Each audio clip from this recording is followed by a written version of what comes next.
Hi, my name is Amy Nielson. I'm a clinical mental health counselor, and I am here with your monthly mental health nugget, talking about connection. The last couple times we've talked, I have shared some different ideas and things of how to strengthen connections in your life.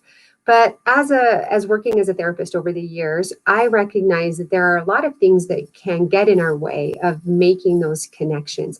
And if this is you, if as we've been talking about this and you have thought, hey, I'd really like to make more connections, but something kind of draws me back or pulls me back from doing that, today could be a good start for you to maybe just look at some of this stuff that we're going to talk about today to see if that might be one of the factors that is getting in the way of you feeling able to fully connect with people. And please note, there are many factors, and today we're going to talk about boundaries today. And this might just be one of several different things that could be affecting your comfort and confidence in being able to deepen connections with loved ones that you have, or even reach out and making more connections in your life. So today we're going to talk about what I call the boundary house. Okay. And we're going to put up a little house here so that you can see that. Okay. I feel like this is a great way to help people kind of contextualize this concept of boundaries, because we say boundaries, oh, have boundaries, set boundaries, hold your boundaries, all these things. But the reality is it's hard to know what that actually looks like. Like, what does that even mean? And so I'm hoping this will help you as well. It's helped me in my life, and it's helped a lot of the clients I've worked with be able to give some idea or context to know actually what we mean when we're talking about boundaries. So most of us can relate to what a house looks like. We have walls, we have doors, we have different rooms. Out of our house, if you were to look out your front door, you're going to see usually a street that somebody's can drive along to come even up to your house. And just out the front door is our porch. Okay. We're going to start with street. Okay.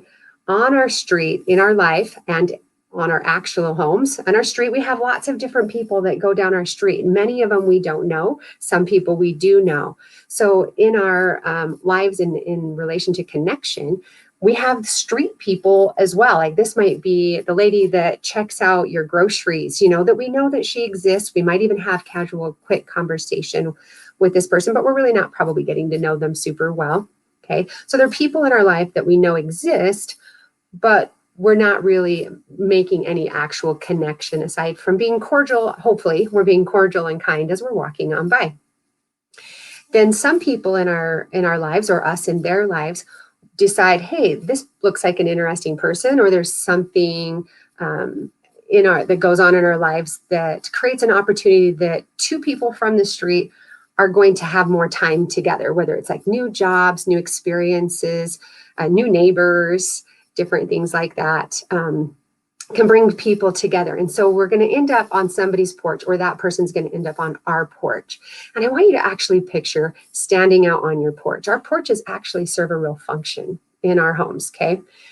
Porches are a place where we can visit, like get to know people a little bit, but they're not coming into the privacy of our home. Right. So it's a place that we're standing outside of our home. And one example, like I like to share, because many people, if you've had a home, can relate with this, that, you hear a knock on the door and you open the door and here's somebody standing at your door and they have a backpack on and they're like, hi, I've just been in the neighborhood and I'm selling these books, or I'm selling these vacuums, or I want to come in with my stuff and I'm going to clean a spot in your rug and I'm going to get it all clean. And in those moments, we actually have to listen to our body in that moment to decide, is this somebody I actually want to let in my home? What kind of conversation am I going to have? But this is where porches are really handy, right? They can stay on the porch while we talk with this person to establish, is this person somebody that is safe to actually come into my home? And keep in mind, we're probably on one side of the door and they're on the other. Our door might be open, but we have the opportunity to close that door at any time. So if this person is respecting that they're on the porch, they're respecting the information we're sharing at the level of the porch. We're going to talk about that here in a second. They're respecting that. That's giving us cues that they are going to be more safe to be able to let in our house. Obviously, disrespecting would be people pushing to get in the home and we don't even know who they are and we don't know anything about them and we're not comfortable and we're standing planted physically in front of our door and we're not, we're not turning saying, hey, come on in. Okay, if we're not doing that, but they're trying to kind of get in, obviously that's a violation of that boundary and we want to close that door, right? If it's bad enough, obviously, then we're going to be calling the police or something, but hopefully that's not the normal in your life. I really hope that's not the case. But when you think about standing out on your porch, let's look at this now in the context of information, the information boundaries that seem to be more abstract. Take this concept of this information that we can't really understand. What do I share? What do I not share when I'm standing out on my porch? And think about what you actually can see when you stand out on your porch. Okay, if these are porch level people in our lives, we're talking about what you can see out on your porch. And that's what anybody can see out on your porch. So we're talking about the weather. You're talking about like general things that you see going on around you. So maybe basic like life events, the things going on in town, activities and different things. If you're getting to know your neighbors, you might be talking about, yeah, this is so-and-so's house and this is so-and-so's house. Because see, we can all see that and we can all learn that information, whether they were talking to me or talking to somebody else. Okay. So if this is something like we've had this conversation, we can see they're respecting our boundaries, we're respecting their boundaries. We don't feel that energy of like being pushed in on or anything. We might decide to let them into our living room. Okay. So we're going to go ahead and move to the living room. And in the living room, that room in our house is kind of a special room. Okay. If you think about looking at other people's living rooms and your own living room, we have specific things in our living room that are different than any of the other rooms in our house. Okay. This is the room usually, it's like right by your front door. It's the one that if we hear somebody's coming to visit, and again, this is going to be someone that we're not super close with, but maybe we're trying to get to know. Remember, they've been on the porch. We've invited them in. But even before you invite them in, you probably did a quick scan through your living room, and anything that seemed kind of private or dirty or whatever, you probably scooped that up and hurried and shoved it in a closet or stuffed it under the couch or the cushions, But our living room is our showroom, right? We have our nicer furniture in there to the best of what we can have or whatever. But it is our show selves. Okay, so then in the information that we're talking about with people when they're in our living room, it's like general stuff. Think about what you see hanging on your walls in your living room. So I know in my house, I have my family pictures hanging up. So people could learn about me that I have 5 kids and 2 of them have partners and that we've got 3 grandkids, because those are just kind of up there. They're not learning about all the details of them. They can just see that is part of my family makeup. Okay, they might see what kind of hobbies and books and shows and different things that I engage in based on different things I have on my walls. Or like if I'm a skier, I might have equipment or pictures of skiing or vacations I've taken. And so we're talking about these kind of general things. And the purpose of this level of communicating here is getting to know each other's likes and dislikes, because we're not going to move further into the boundary house if we have somebody that we're in conflict with. We have dramatic different belief systems. A common thing that we see in people's living rooms is pictures or things that represent their religious beliefs. Okay, in most religions that I've working with people, there's some sort of representation that often is very much right there in the living room. Okay, that they can see in many different religions. So you might be having some casual conversation on those levels, even, so that you're aligning of, do we respect each other's belief systems and ideas? But again, we're talking at a level that's somewhat general and more surface, right? Because it's our show self. Like when you first meet someone, we usually dress up nicer. We might put makeup on and different things. That's our show self, okay? And that's our living room self. And it's appropriate and it's a healthy place to meet and greet people, okay? It is not disingenuous to have a show self. Okay, you want to be your genuine show self. We don't want to show things or put ourselves out there and being somebody that we're not. But what we are putting out is safe, things that people aren't going to really be able to tease us or mock us about. Low levels of vulnerability. Okay, if someone's hanging out in our living room enough or they've come over enough, we might invite them over for dinner. So we're going to move to the kitchen. Kitchen, conversations look somewhat similar.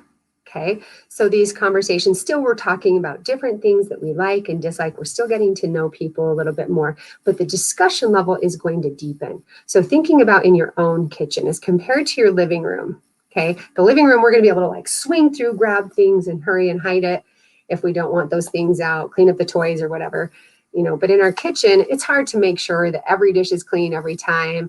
It's hard to, I don't know if when you've eaten with people and things, I know I've had this happen before, you might slop something on yourself. So there's higher opportunities for being embarrassed, okay? Showing a little bit more realness in our human existence at this level. So both obviously physically in our kitchens, but obviously as the information we're sharing. So we're still talking about a lot of the things like we talked in the living room, but we're deepening those conversations. We're opening up a little bit more, having higher levels of possibility for injury. I don't obviously want you to be super worried always about injury, but that's why we're talking about this today. Because when we move so quickly through the different levels of the boundaries, and we've really opened up into deep things that are powerful for our hearts, and then somebody takes that information and violates it somehow, maybe shares it or posts it or something out there, or mocks it in some way, it's very, very painful. Right. And so in the kitchen, we're right here kind of in the middle where we're deepening some of this information. That stuff might hurt more if it was messed with by somebody. And so we want a higher level of trust in this room for sure. But this is also a very good testing ground for that trust, because if people are hanging out in our kitchen long enough, they're going to probably end up in our bathroom. Okay.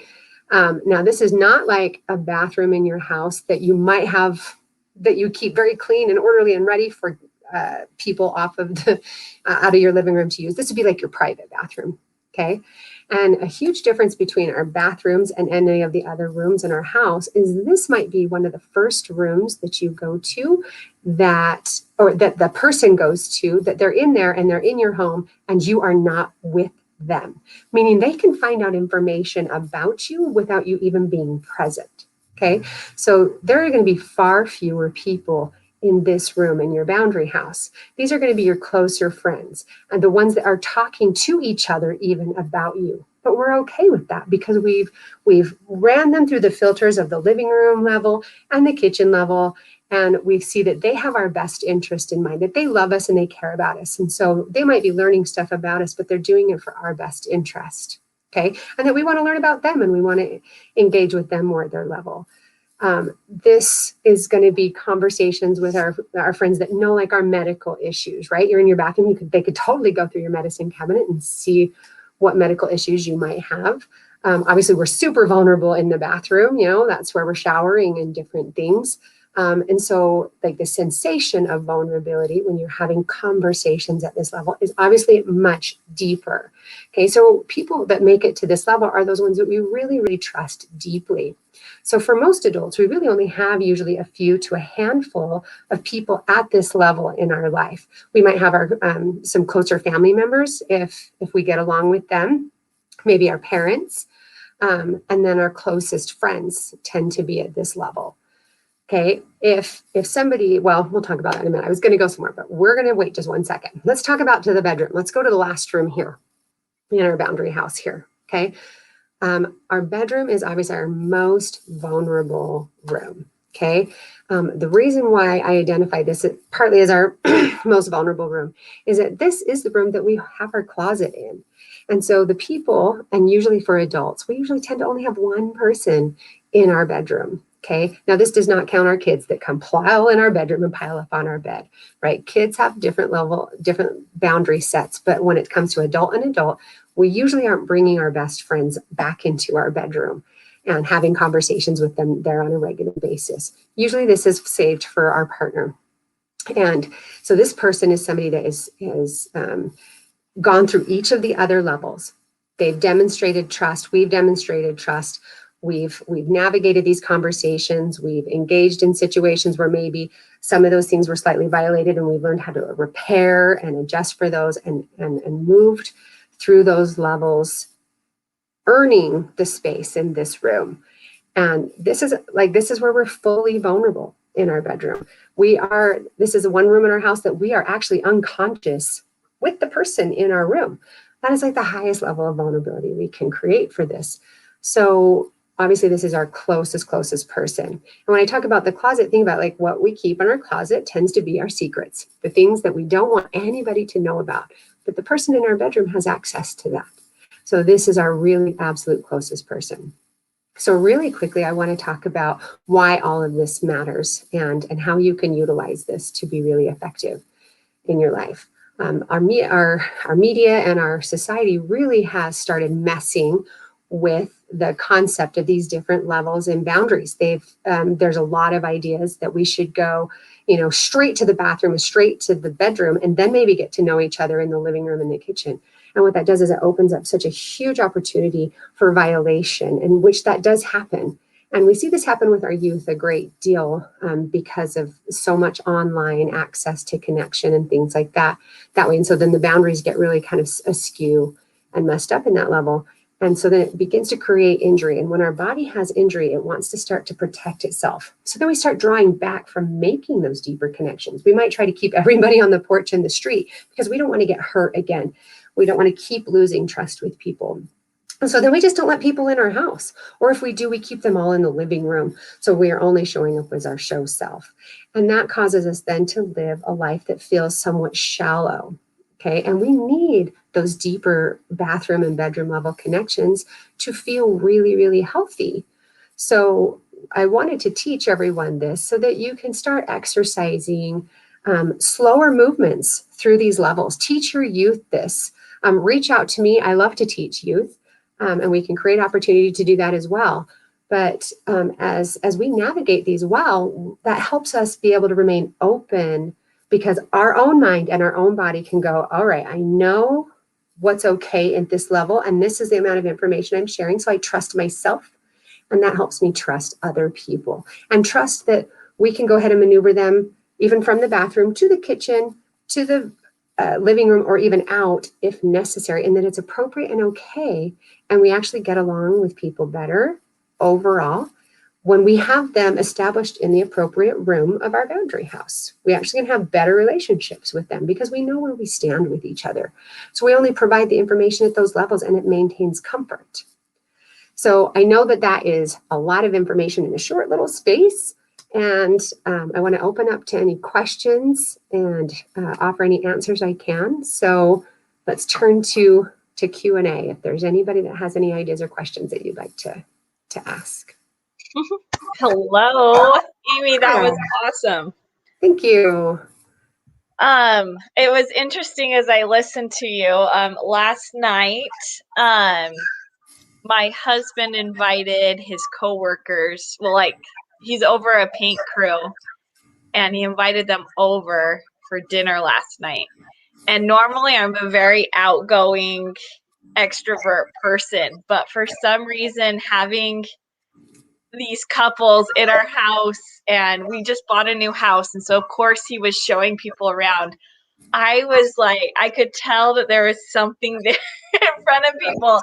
And as you were talking, I was like, they were not my bathroom or my bedroom or my kitchen friends. Right. And you can feel it, right? It's like it's a literal sensation when Yes. you're in your physical house and they're in rooms that we're like, no, that room's not set up for you.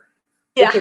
Energy and information works the same way. The information we share with people comes with that same energy. So I love your example. That's great. Yeah. It was definitely interesting to hear you talk about that, because normally he's the introvert and I'm not going to talk to people. And it was just so weird to have us flip last night. And I was like, what is going on? But he is so close to them. He works with them every day. He knows their struggles. He knows their personal issues. And I don't know anything. Right. So he's totally like comfortable. He's like, I'll like he obviously had them in deeper levels of his boundary house. So he's like all free and open. And you're over, what? I don't know these people. Why are you showing them the bathroom? Yeah. So that was definitely interesting hearing you talk about it and being able to relate it to a recent experience. So that was really cool. That's awesome. Michelle saying she's cringing. Just the hearing. Right, for sure. Yeah, and I hadn't had much time because it was our 21-day connections day, so I didn't have much time to like clean up. So downstairs is good, upstairs not so much. Kids' bedroom not so much. Right, for sure. Well, I love that you bring up introverted versus extroverted even. That has an effect on boundary house. A lot of people will judge themselves if they think, man, like I only have like one or two people in my life. Like I might only have one or two people in my bathroom and my one person in my bedroom or whatever. Does that mean I'm unhealthy or there's something wrong with me? Yeah. But that's not the case. Some people, introverts, do tend to actually have only maybe one or two people in those upper levels. Now, of course, hopefully teaching this, I'm challenging you to explore and say, is it injury or something that's keeping only a couple people there, or are you actually introverted? If there's injury there, you'll feel some energy. You're going to feel some like, I don't really want anybody in my house. I don't really want anybody there. Or if there's somebody in my house, they're all in the living room. Like I don't do that. And you'll feel like a really like a actual emotional aversion to that. Whereas an introvert, they tend to feel just kind of exhausted with trying to navigate so many people. And so then they don't, it's somewhat really a healthy choice for them to go, this is what lifts me. This number of people, when I spend time with them, that lifts me up. Lifts you. Yeah. Exactly. It lights me up. I feel good and I feel safe in those connections. And so it's important that we respect that some people are introverted. You know, we don't push in at that level in their boundary house. It doesn't mean that they dislike us. It's what everybody has different levels of tolerance for each other's energy. And introverts, they don't need as much energy from other people. And some of us switch back and forth, right? Sometimes I'm like, I can have like everybody in my kitchen and I'm fine. And other days I'm like, stay out of my house. I'm tired. Yes. So we do have some questions coming in. This one's from Olivia. She says, I'm a pretty open person. I think most people get to the bathroom level. Is there something I should be careful of? Yes, there is something you should be careful of. And there are people definitely that are like that. But we can there's a little bit of nuances here that we can look at. We might share some bathroom level information with people, but we tend to even control that. So like as a therapist, and even getting in here and doing this live, like to me at the level of vulnerability, it feels like bathroom or even bedroom level vulnerability. Right? Yes. But we're controlling the amount of what we're sharing in that, right? So we're like, if we're fully opening up our bathroom level information to everyone, be aware that you're putting yourself at risk. If you're comfortable, if you're a really confident person and you're absolutely okay that people know all of this stuff, and if somebody was to take it and talk smack on you about it, talk negative behind your back or something, and you feel comfortable, you're like, yeah, whatever, but I'm fine. Okay, good for you. Like, I'm glad you let it go. Yes, and that's right. And knowing Olivia, I could see that. So right. I can see that in her. That could be. So, but if you're doing it because you're just wanting that closeness, and there feels like almost an anxiety of like, I need to share this because I want people to be close. That's not the reason to share. Back it up, slow it down, maybe get some help even, because you don't want to put that information out there to somebody who has not earned the respect of that position. Yeah. Then they take that and violate that, and then you're just not going to want people in your bathroom ever. Yes, I can see that. So a big piece of this is just slowing it down. Even if you're a pretty confident person, just slow it down. We do not need to live life in a 500-mile-an-hour relationship rush. There's a lot of beauty to all of the levels. And so allowing that dance to happen in relationships where we're getting to know each other. I use dancing a lot in analogy when I'm talking about relationships and connection, because literally, like as if you're holding each other, you know, and then somebody takes a step and steps on your toe. Ouch, I didn't like that. We back up, we talk about it, we make correction, and then we come back in and we do it again. And we eventually learn to dance very beautifully together instead of some sort of weird whip you down, knock you on the ground, throw you over something. Like that feels awful. Yes. Okay. Michelle says you talk about possible injury. What could that look like, and how do you prevent from feeling injured in the future if a similar situation happens again? Okay.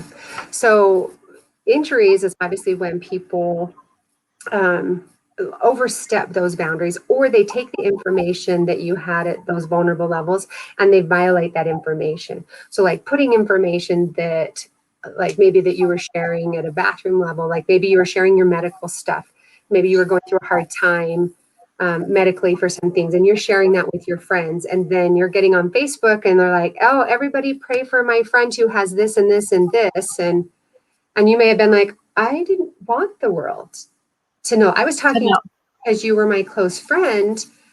I didn't want my information out there, and so they utilize that information in a way that was not okay with you, right? And so that's one way that an injury could happen. Okay. Obviously, another one that is common to happen that we see a lot with our youth is that they take your information and they're cruel with it. Like, did you know that so-and-so's on a period this week? That's just, we don't need or those kinds of injuries. And then how we try to reduce that to happen is, so for one, if that happens, that person who violated that is going to end up being moved down the levels of our boundary house a bit. They might be moved to the living room. They might even get put out on the porch for a little while. We might just create a send them out space or even physical space for a little while that we're not providing them that information, and them needing to show and demonstrate, I respect where I'm at. I honor the fact that I violated that. So I'm not going to ask you private things. I'm not going to tell you that you're a bad friend because you're not getting over this.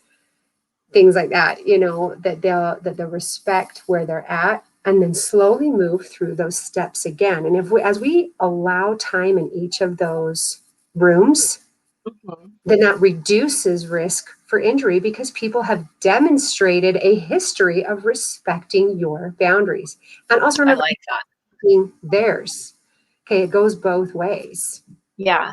Yeah, I like that. The more time they spend in each of these boundary rooms, the least amount of possibility is going to be that we have this injury. Right. I like that. Right. We're reducing those risks. Yeah. Yeah. And we say reduce risk because you can't prevent. Sometimes people have day. They have a bad day and they have a bad moment and they do something that they shouldn't. But that's okay too. They get maneuvered down through the boundary house, and I hope that they will go through the process of apology and repair to maneuver back through and taking the time that the person needs to heal and rebuild trust in that. I like that. What about like my kids? I can see my son struggling with putting me out on the porch versus talking to me as in we're bathroom, bedroom area relationships. How can I help? How can I move through the rooms better to suit him and to make him feel comfortable talking with me? That's such a fantastic question. And I will answer it in the quickest, best way because we could do a whole hour on this piece. Oh, I bet. Well, because youth and children, their boundaries look slightly different than adults. But I teach the boundaries to youth so that they can start navigating those in more healthy ways. But it's normal for when our kids, think about your kids are they'll have friends in their rooms all the time, right? That's where they play and that's where their stuff's happening. And really emotionally, they're that way too. They're just open little beings and they're just themselves. It's just, right? Yeah. And so depending on the age of your child is going to depend on what their boundary house looks like. Theirs are all depending on their age level. But for you, navigating your son's, recognizing that his boundary house is going to look differently than you. And it is normal. How old is your son? I should ask. He's 9. 9. Okay. So he's starting to come up to this level of I want my privacy, I want a little independence. And the best way that you can maintain that a stronger relationship with is respect where he's at. He has you in a room in his boundary house. And when we respect that and we acknowledge it and we say, you know what, I can see that this is where you're at and I respect that. So I'm not going to push you, but please know I am here for you. I'm here to listen to you and talk to you, but I'm going to respect that this is what you're willing to give me at this time. Yeah. And Okay. just be I like present in space for them. So Okay. I know as parents, we're supposed to get kicked out of our kids' bedrooms as they age. Okay. We cannot hang in our children's bedrooms.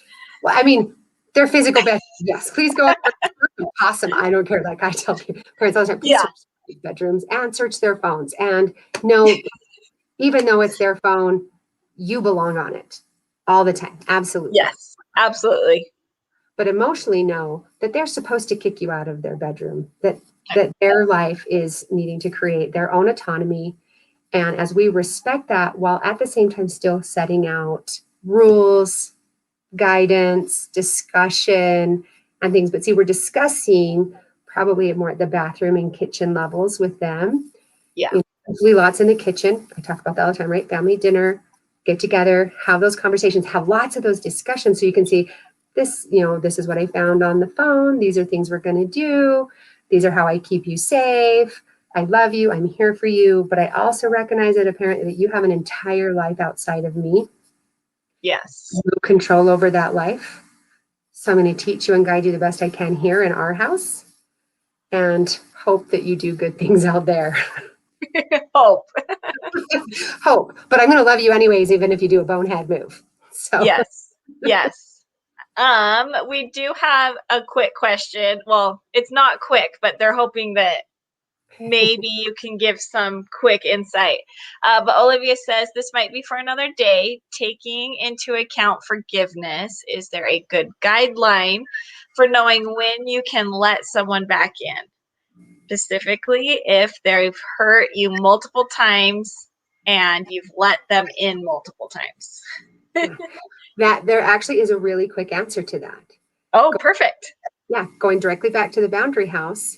Each time somebody injures us, it takes them longer to maneuver back through the boundary house.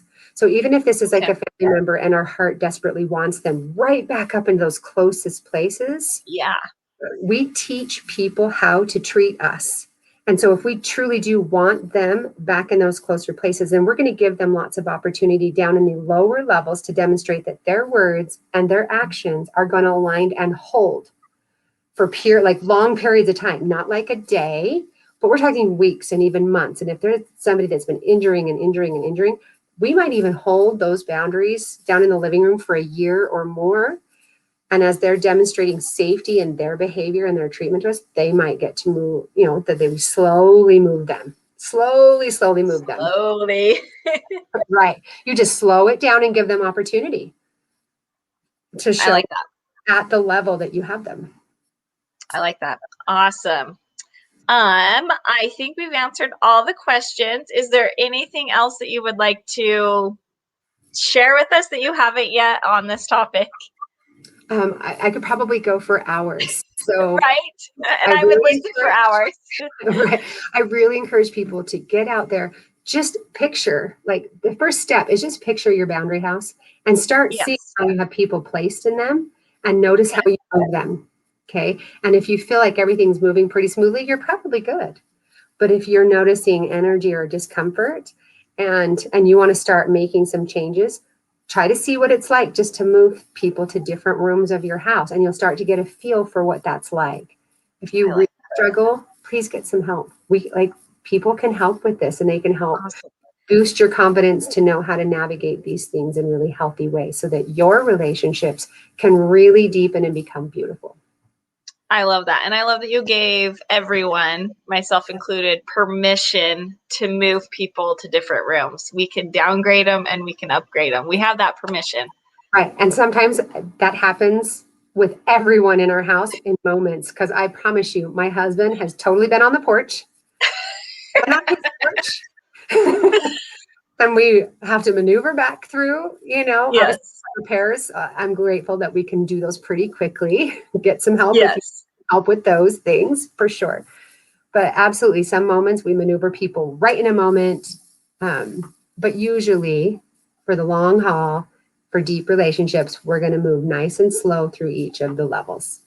Awesome. So you just reminded me of a quick question. Hopefully it's a quick answer. So what about as a therapist, me going into a therapist, I've tried in the past and I felt like I've had to just let them into my bedroom. Is that like, how do therapists move through these rooms so that they can be productive in their therapy? Right. We do totally mess with the boundary house as therapists.